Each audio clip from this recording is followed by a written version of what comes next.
In Great Britain in the year 2021, Bobbi Ann McLeod, who was 18 at the time, told her parents she was going to go see her boyfriend. It wasn't until hours later that it became apparent that she had disappeared. Her family called the police, and the next day a huge search began, which led to the horrible finding. Bobbi Ann lived in Plymouth with her mom and dad, Donna and Adrienne, and her brother Lee. Plymouth is a busy town on the coast of England that is in the southwest of the country. It has a long and interesting maritime past that goes back hundreds of years. From its beautiful water to its lively city, Plymouth is a busy place for both tourists and people who live in the area.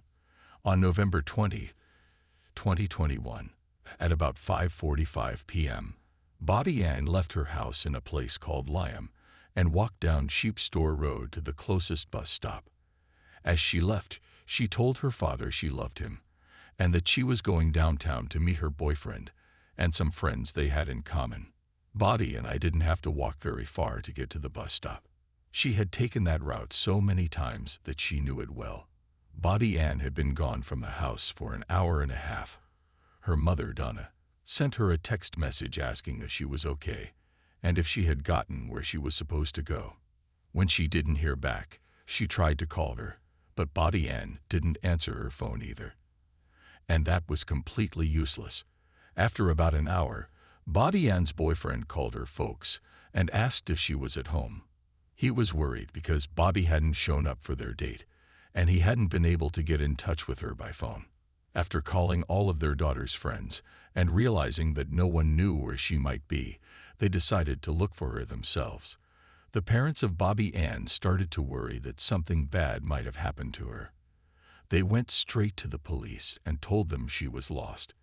It was after 9 o'clock. The next day, November 21, McLeod's family and friends helped the police search the area. Leaflets with pictures of Bobbi Ann were passed out all over the city. People talked about her absence on social media and in the news. On his social media page, her brother Lee McLeod wrote, "I'm asking everyone in Plymouth to help me look everywhere for everything. Please, people, please, tell me if you hear or see anything." Police quickly found out that Bobbi Ann hadn't taken a bus downtown, even though they knew she was meant to. But as the cops talked to people, they found out from a local that he had driven by the bus stop the night before and seen Bobbi Ann there. The inference was that she did get to the bus stop, but for some reason, she did not get on the bus. Soon, there was proof that she was, in fact, at the bus stop. They found a pair of Bobbi Ann's wireless headphones in the path behind the bus stop. The area around the bus stop was blocked off. Police officers were actually on their knees looking for clues everywhere in the area. The girl's path from her house to the bus stop and all nearby streets were also searched for clues. Given that Bobbi Ann was at the bus stop but didn't get on the bus, that her headphones were found near the bus stop, and that there were other things that the cops didn't say, it seems likely that she was there. The government started to think that the girl might have been taken. The police asked anyone who knew something that could help the case to come forward. A lot of police officers helped look for Bobbi Ann and did everything they could to find her as quickly as possible. Investigators tried to figure out where her cell phone was and found that it was in the city, but they couldn't figure out where exactly. All of Bobbi Ann's calls were sent to her message.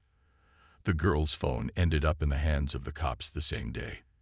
It was given to the cops by the bus driver who drove along the same route as the bus stop where Bobbi Ann was last seen. It turned out that a local person had found the phone and an AirPods case at the same bus stop at 7:15 p.m. the night before.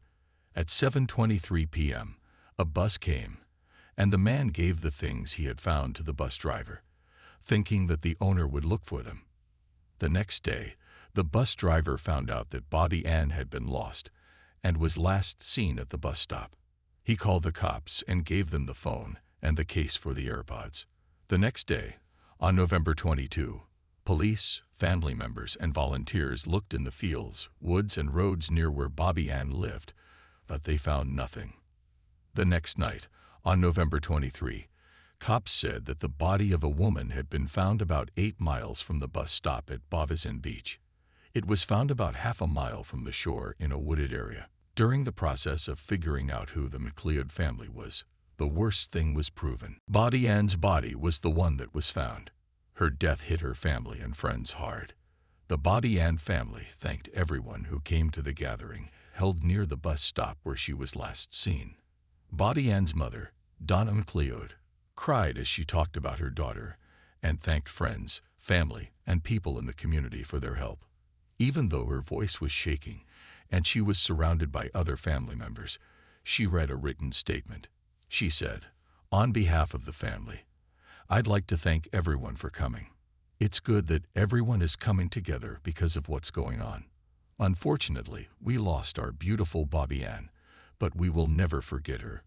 I want everyone to raise their candles. This is for Bobbi Ann." And then there was a moment of silence while everyone held up their candles at the same time. Lee McLeod, Bobbi Ann's brother, shared a heartbreaking picture of the two of them when they were young. He did this to honor his beautiful and brilliant sister. In the shot, the two kids were smiling and wearing their first-grade uniforms. In a message shared with the picture, Mr. McLeod said, "Until we meet again, sister, I love you. You didn't deserve this, especially since you're such a pretty and bright girl and my little sister. We will always remember the fun things we did and the places we went. Now you can rest easy." The body was naked when the cops found it, but the medical examiner said there was no evidence at all that Bobbi Ann had been raped before she died. She had 14 deep cuts on her head and face, which were very painful. Nobody knows how long the cops would have spent looking for Bobbi Ann's body if one thing hadn't happened. The 23rd of November, on the same day that the body was found, a man walked into the police station downtown. The time was 1:17 p.m. When he walked in, he asked to talk to someone and said that he knew something about the missing girl and wanted to help the cops and her family. When the detective got there, the man said, "I did it." After showing where the body was left on a map, he admitted that he had taken Bobbi Ann and killed her. He also gave some information about the crime. The police officers who thought Bobbi Ann might still be alive went there right away. Unfortunately, their dreams were dashed when the inspectors fought their way through the thick brush and found a naked body lying on its back. It was clear that the girl had died. Cody Ackland, who was 24 at the time, admitted to the terrible act. He was the son of a man who had been in the military.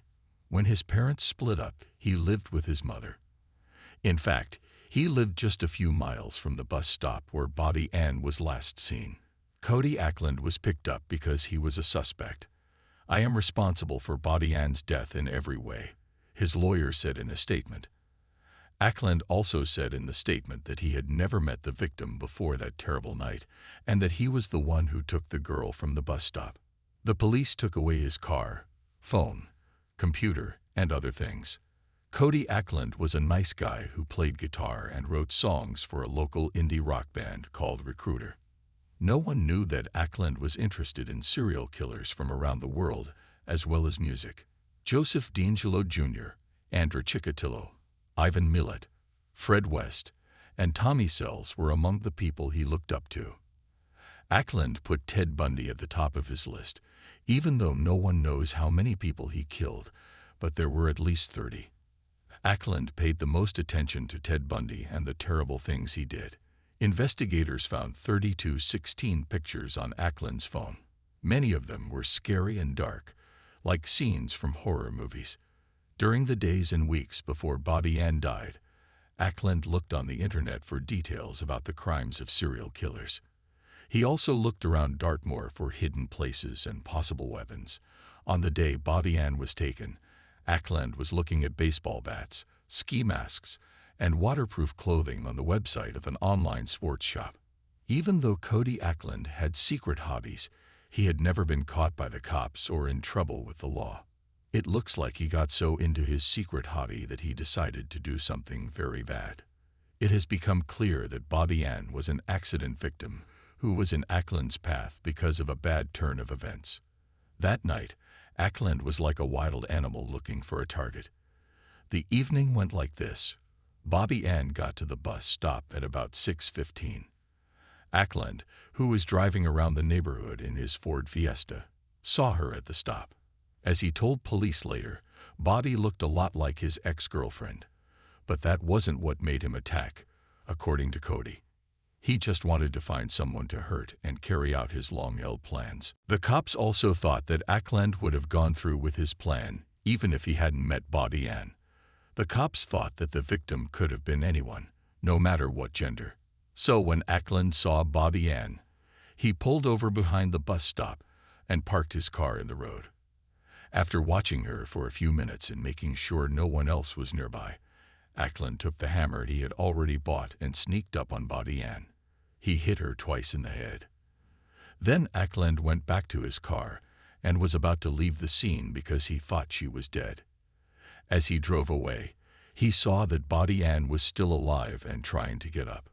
He went back to the bus stop, helped her half-conscious body into his car, and drove her 20 miles to the Believer Forest parking lot and Dartmoor.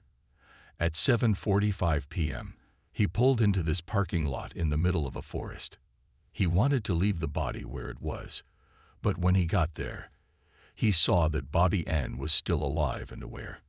Ackland didn't think twice about what he was doing, so he didn't try to get help or take Bobby Ann to the hospital. He helped her out of the car instead. Miss McLeod told him, "I'm scared." And he told her, "I'm scared too. So am I. I've never done this before." After hitting her 12 times on the head, Ackland burned Bobby Ann's purse to get rid of proof. After beating Bobby Ann McLeod with a claw hammer a dozen times, Cody Ackland couldn't believe that the 18-year-old could still make noise. He later told the cops that he thought, "Wow, you're really good." He had one more chance to try and save Bobby Ann's life. But again, Ackland did not take it. Instead, he said that he stopped the girl from being hurt. After that, he put the body in the trunk of his car and drove nearly 30 miles to Bobby's End. After taking off his shoes, clothes, and jewelry, he hid the body there. Ackland got home around 10 p.m. and went to bed. The next day, he drove to Tamerton Folliot, which is north of Plymouth, through the Hammer and into the River Tamar. He also took a shopping bag with his and her bloody clothes to the nearby Coombe Lane allotments. Even though the cops looked hard for the hammer, they never found it. On November 21, Ackland went to a pizza place with some friends, saw his band practice, and spent most of the night at a club. Everyone who saw Cody that day said he seemed to be in a good mood for no reason. He was happy, which was rare for him, and he joked and hugged his friends. The next day, November 22, Ackland kept having fun. He bought popcorn and went to the movies. While he watched the movie, the cops, Bobby Ann's family, and volunteers looked for her, and Ackland checked his phone for the latest news. Cody was at his job that had nothing to do with music on November 23. If the English papers are true, he was working for a car service company.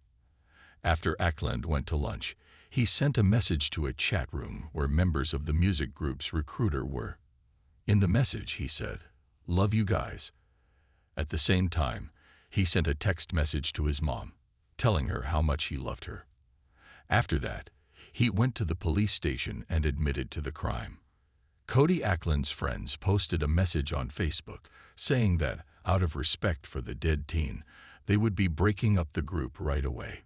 It was also said that the other members of the recruiting team, Josh, Ross, Josh, and Mike, are all very shocked and can't believe what has happened in the last few days. We are thinking about and praying for Bobby Ann McLeod's family and friends, who must be heartbroken over her death. As a sign of respect, we've chosen that we won't continue as a band, and we'll be breaking up right away. We are not going to say anything else right now. In addition to Cody Ackland's confession, the police had a lot of physical proof. For example, they found Bobby Ann's DNA in his car and on sneakers they found in his house. Detective Mike West, who was in charge of the case, said that Ackland wouldn't say much about why he killed Bobby Ann, and wouldn't answer why he did it. At the same time, the agent didn't rule out the idea that, after thinking about what he had done, Ackland might become more honest and give more information in the future. He later told a psychiatrist that the sadness he felt before killing Miss McLeod was gone, and that he didn't feel as angry as he did before. He said this as if this violent act were written in stone by these feelings. In May 2022, the court case took place. Cody Ackland's lawyer, Ray Tolley, said that doctors had told him that his client did not have a mental illness, but that he had had trouble as a child. Ackland was diagnosed with ADHD, dyslexia, depression, and anxiety. By the time he was 19, he had been depressed for 7 years, according to Mr. Tolley. Ackland didn't get much comfort from his home or school life, and neither did his father or other male role models. About sentences, Judge Robert Linford told Ackland that what he did was a deliberate act of violence and that the proof showed that he meant to kill. This poor person had a long and terrible time with this. She had her whole life ahead of her, but you cut it short in a harsh and cruel way. He told her, "It was clear you were going to kill, and you did kill." Cody Ackland, who is 24 years old, was given a life term. Before he can ask for parole, he will have to serve 31 years in jail.